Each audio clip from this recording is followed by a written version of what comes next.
Well, today we're starting off a video underneath a 6-wheel drive Land Rover Perentie ambulance. And there's been a jingling sound under here I've been hearing for a while, and I finally decided to go and investigate it. And what I found is my shock absorber here has been bouncing off the axle, and the upper bush is completely knackered or missing. It's just all this rubber has eaten away. The shocker is returning to its position fairly nicely, and I think it's probably okay, but I do need some new bushes at least. But my plan today is to rip this out, take it down to the suspension joint and get them to look at it. And these things, you can take the turret off and without having to take the spring out and jack the whole vehicle up. So that's what I'm going to be looking at doing now. So now that I'm under here, I noticed that the next thing's probably going to be my power steering lines. There's definitely a leak there.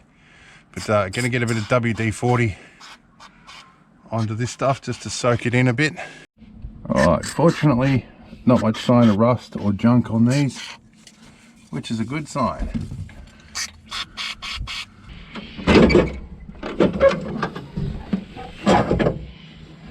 Now, there is a complication. The washer bottle's in the way. Alright, so we've got to move the radiator overflow bottle from this.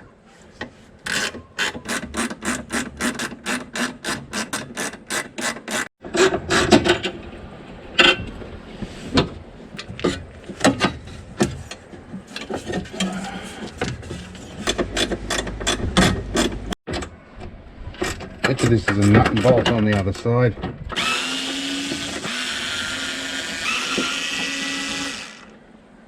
Alright, now the other two, I'm going to have to get out differently.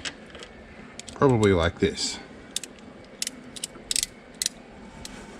As I don't want to remove the battery because I'm a lazy prick.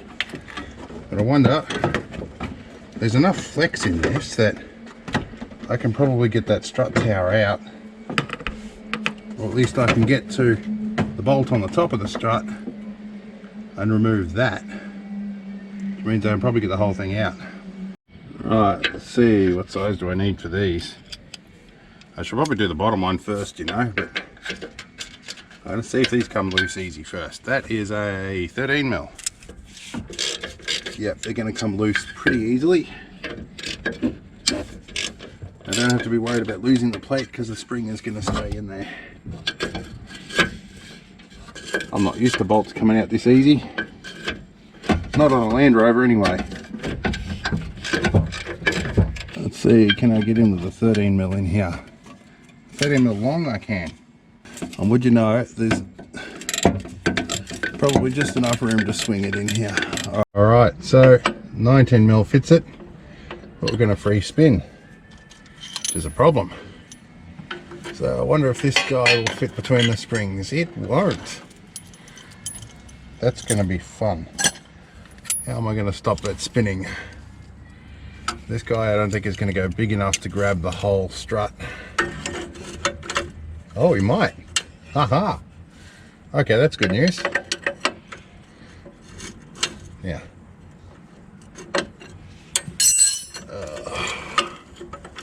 Alright, so on the bottom of this shaft there's supposed to be a flat that you can shove a spanner on. Firstly, my 10mm spanner is MIA, which is highly irritating. Secondly, this is hammered so much that it's actually burred over that bit anyway, so I'm going to have to find a different way, and I think it's probably going to be a pair of pliers. Alright, in case you couldn't see what the problem is, I need to get this nut off. This whole thing is resting far lower than it should, and over time it's burred around that little bit on the bottom where I should be able to grip it. Grabbing it with the pliers is stripping it off, and this nut has gone on too tight or has rusted on or something, and I can't seem to get that off unless I grab the shaft above it. Alright, I'm running out of ideas, so I'm not asking, I'm telling now. We're going to get this nice and hot. I'm seeing nylon bush starting to bubble out now. I don't know if she's moving yet, but we'll try.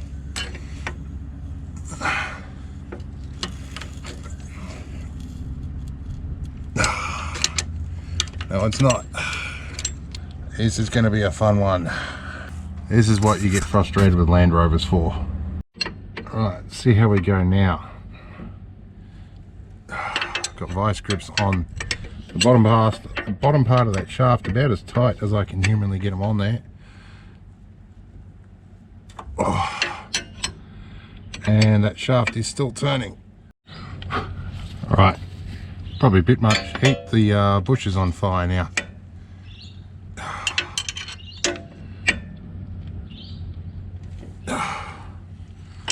This strut is not coming out. Right, so I'm going to focus on getting the tower off, and I'm going to see if that gives me any more maneuverability.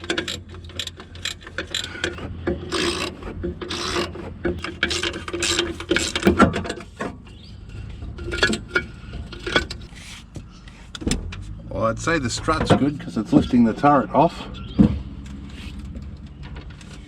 which is kind of handy at the moment, but probably not going to be so handy when I want to put the strut back in. But that might almost give me enough room.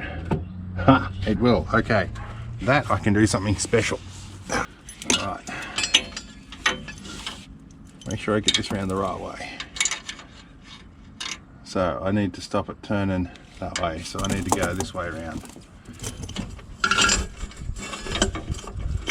I wonder if this will give me the grip that I need on that. It might, but how am I going to hold it? It's the next question. Let's see. Can I loosen this up now?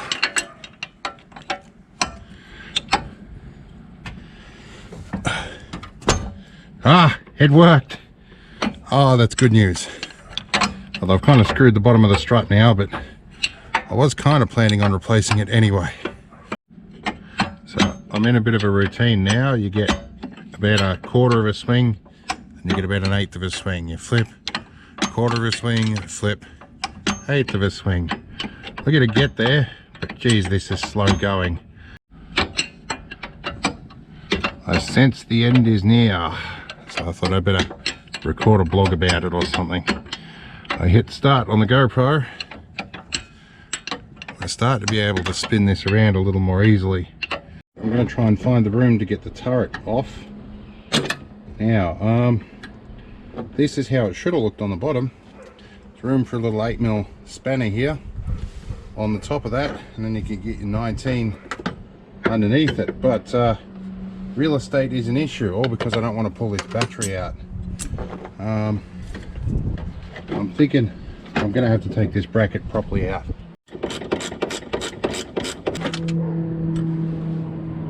Now I lost the bolt. Alright, so here we go. There is washer, there is nut, there is bolt, there is bolt. Alright, that made it easy. Love that thing. Alright, this is where having the rest of that plastic bit off would be really handy. Now, I can't lift that up enough to get past that. I need to remove the battery to get the rest of this off. This is a bit of a pain. So half the problem I had was the chain strap I had around it. It wasn't letting stuff move. I'm going to be lucky if I can squeeze this through the hole with that plastic thing in the way. Can I get the strut down? And this was the mischievous young thing that was playing with my shoelaces before. He's a very curious young one. So I decided the frustration of taking the battery out was less than the frustration of trying to get it out some other way. Let's try a bigger drive a bit here.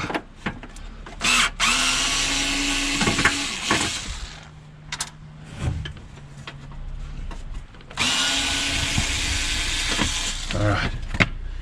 Okay, that, with luck, will solve most of my frustrations. Although, I don't know. I have a lot of frustrations. Alright, yep, that was definitely easier. Alright. That one off. one off. That's got to get the rest of it off now.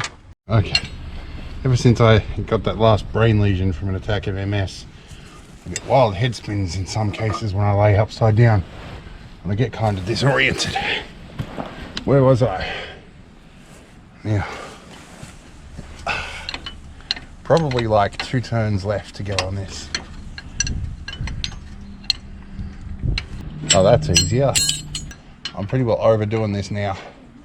This is supposed to be a quick job. I think I've got the technique. I can rotate the top of the strut now with the spanner on the bottom. Oh my God, thank you. Oh my God, it's off. Okay, here's our strut. So it's probably not in too bad a nick, but yeah, I think we'll go find a new one. A new 2 of them, because I've got to do that side too, which is no doubt going to be just as bad. But right now, I need to use some of the grip mitts, clean my hands and stop for a few minutes. So now, place everything back in gently. We take this strut into the petter's shop and see what they've got to swap it out with.